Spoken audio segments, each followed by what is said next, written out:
4 stories of pain and loss. As you go up the stairs in this makeshift rehabilitation centre for sick and wounded Syrians in southern Turkey, every door discloses a different scene of broken lives. They're living now virtually without possessions in a foreign country.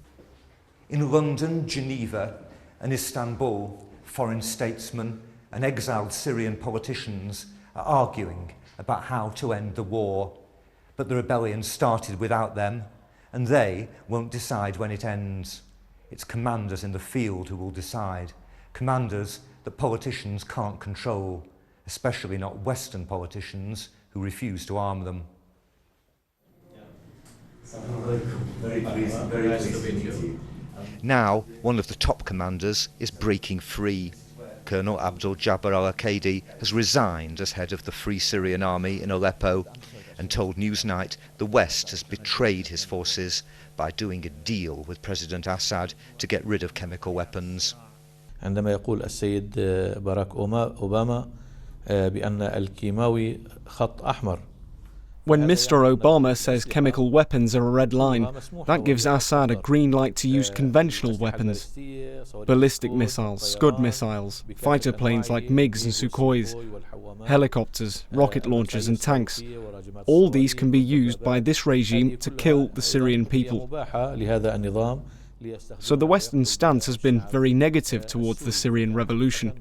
As Syrians, we think the West is supporting the criminal Assad regime.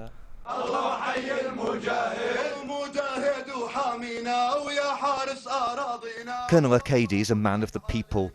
A professional soldier with the clipped moustache of a former regime officer, he fights alongside bearded volunteers. This summer he travelled south with the head of the Islamist Tawhid Brigade to defend the rebel-held town of Qusayr against Assad's forces.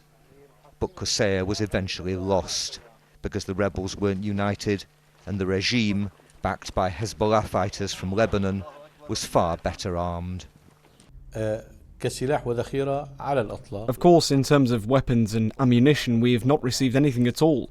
Some communications equipment, that's all, and some ready meals from the US. How many ready meals? I don't know, because the fighters refuse to eat them. Now a new rebel lineup's being formed, including this senior commander who's travelled across the border to meet me. It's a lineup of Islamists. Some were in the Western-approved Free Syrian Army. Now they're talking of breaking away. Some want an Islamic caliphate in a future Syria. Muda Najjar is a former mobile phone salesman, now famous in northern Syria for his bravery, who lost the use of his hand to a regime bullet. He can't understand why foreign powers seem more worried by radical Islamism than by Assad's dictatorship. Does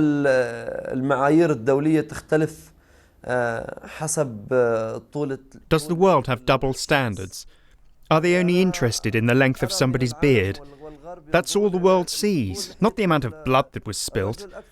But even if there is religious extremism in Syria, that's natural.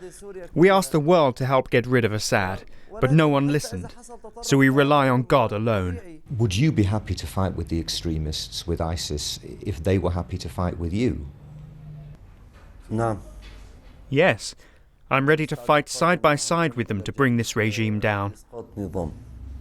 Western policy is based on the idea that there's a moderate mainstream in Syria, in between regime loyalists and radical Islamists. Among ordinary Syrians, there certainly is, but among rebel fighters, the distinctions are becoming increasingly blurred. Even Western diplomats admit that the groups they trust are now probably in a minority. And as more and more feel that the outside world is conspiring against them, the chances of a successful peace conference become ever slimmer. I don't think it will succeed. While the regime continues to kill people, the Air Force bombs people from the air and directs artillery fire at them. I don't think under such circumstances anybody can go to negotiations or peace talks with such a criminal regime. That's certainly how the wounded at the rehab centre feel. You might think their suffering would make them want an end to the war. In fact, it's made them all the more insistent that their victory should be complete.